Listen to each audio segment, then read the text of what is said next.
संजय राऊत साहेबांचं.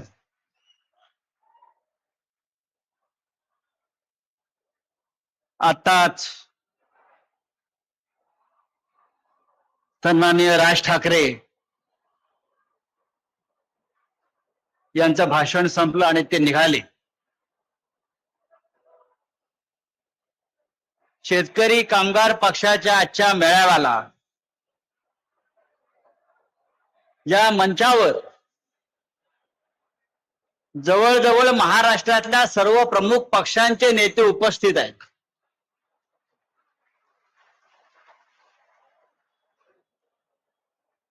शशिकांतजी शिंदे साहेब आहेत, मनसे प्रमुख येऊन गेले, शिवसेना आहे आणि महाराष्ट्राच्या कानाकोपऱ्यातून शेतकरी कामगार पक्षाचे कार्यकर्ते पदाधिकारी इथे जमलेले आहेत. मी जयंतराव पाटलांना एवढं सांगेन, आम्ही सगळे इथे आलेलो आहोत ही शेका पक्षाची पुण्याई आणि या महाराष्ट्राच्या मातीत गेल्या 78 वर्षापासून शेतकरी कष्टकरी यांच्या संदर्भात पक्षानं घेतलेल्या तुमच्या भूमिका आणि संघर्ष, दोन पक्ष या महाराष्ट्रामध्ये आहेत. दोन पक्ष, एक शेतकरी कामगार पक्ष आणि शिवसेना. त्यांना संघर्ष केल्याशिवाय काही मिळालंच नाही. आमच्या वाट्याला सतत संघर्ष. असं वाटतं आता कुठे बरेच दिवस येत आहेत की कोणीतरी मध्ये येतं आणि तुकडे करून जात. त्या मानानं शरद पवार साहेबांचा पक्ष आमच्या हा तसा पहिल्यापासून इतके मोठे नेते महाराष्ट्राच्या कानाकोपऱ्यात जिल्ह्यामध्ये असे मोठे मोठे नेते तुम्हाला लाभले आणि तुम्ही टिकून राहिलात. शेतकरी कामगार पक्ष आणि शिवसेनेचा असा आहे की आमचे कार्यकर्ते पहिल्यापासून फाटके आणि ह्या दोन्ही पक्षानं महाराष्ट्राच्या मराठी माणसाच्या भूमिपुत्राच्या प्रश्नावर सातत्यानं लढे दिले. हे इथे पाहायला पाहिजे. हे जे फोटो लावलेले आहेत, एकेकाळी हे आमचे हिरो होते सगळे. आम्ही ज्या अनेक गोष्टी राजकारणामध्ये समाजकारणामध्ये आम्ही शिकलो त्याच्यामध्ये हे सगळे शेका पक्षानं निर्माण केलेलं हे नेतृत्व, आधी केशवराव धोंडग्यांपासून उद्धवराव पाटील असतील, आमच्या अलिबागचे दत्ता पाटील, प्रभाकर पाटील, सगळे भाऊसाहेब राऊत ही नावं घ्या तुम्ही. एकेकाळी या महाराष्ट्राचं नेतृत्व जे आहे ते ह्या लोकांनी केलेलं नेतृत्व आहे. हा शेतकरी कामगार पक्ष आहे. महाराष्ट्राला उत्तम अर्थमंत्री कोणी दिला असेल यशवंतराव मोहित्यांच्या रूपानं, ते सुद्धा शेका पक्षाची देणगी.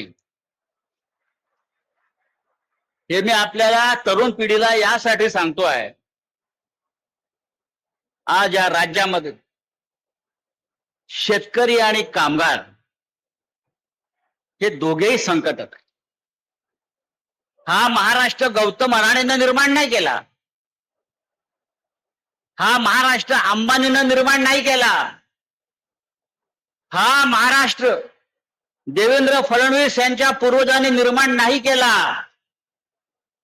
मुंबईसह महाराष्ट्र जो स्थापन झाला तो फक्त गिरणी कामगार, शेतकरी, कष्टकरी आणि त्यात हा लाल बावटा सगळ्यात पुढे होता.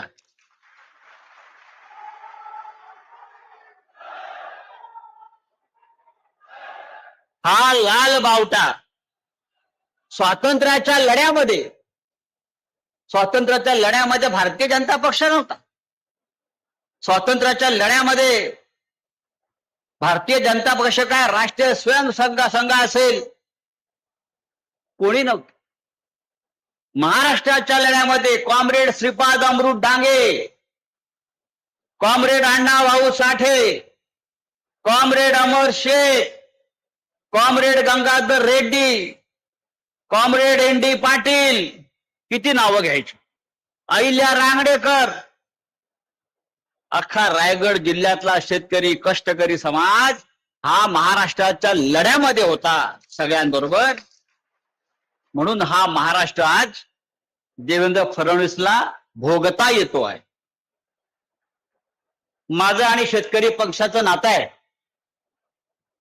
मी रायगड जिल्ह्यातला आहे. ज्या जिल्ह्यामध्ये हा पक्ष सर्वाधिक रुजला त्या जिल्ह्यामध्ये माझा जन्म झाला, त्या तालुक्यामध्ये माझं शिक्षण झालं. अजूनही मी त्या गावाला जातो आणि त्या माझ्या जन्मापासून मी पाहतोय तिथे शेतकरी कामगार पक्ष, त्यांचे कार्यकर्ते आणि आता चित्रलेखापर्यंत मी नेहमी सगळ्यांची माहिती घेत असतो की तालुक्यामध्ये शेतकरी कामगार पक्षाचं काय चाललंय. तेव्हा मित्रांनो, मी इतकंच सांगेन, हा शेतकरी आणि कामगार वर्ग जोपर्यंत महाराष्ट्रामध्ये आपण टिकवून ठेवू तोपर्यंत हा महाराष्ट्र आपल्या हातामध्ये राहील. आणि आजच्या सरकारला तेच नको आहे. आपण लढणारे आहोत. शेतकरी लढतो, कामगार लढतो, तो जीवाची पर्वा करत नाही, तो स्वाभिमानी आहे.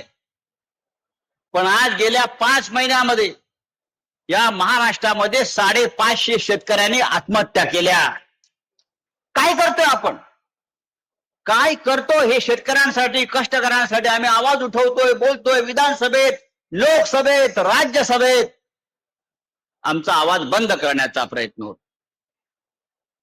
आता तर तुम्ही हातामध्ये लाल बावटा घेतलात. मग अशी राज ठाकरे साहेबांनी सांगितलं, लाल बावटा घेतला की तुम्हाला नक्षलवादी ठरवून तुरुंगात टाकलं जाईल, अशा प्रकारचा कायदा आणला.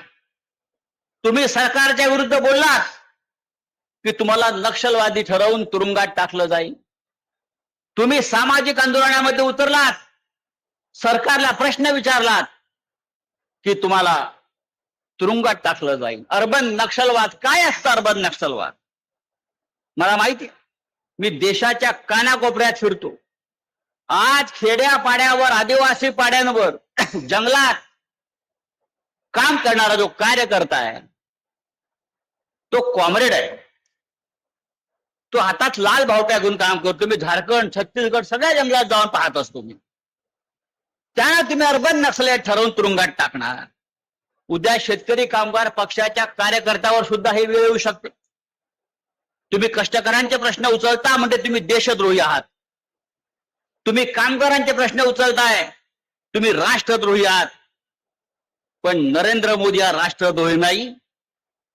देश विकला अंबानीला, लाडक्या उद्योगपतींना अख्खी मुंबई विकली आणि हे लोण आता नवी मुंबई, तिसरी मुंबई पर्यंत आलेलं आहे. आपल्याला सावध राहिलं पाहिजे.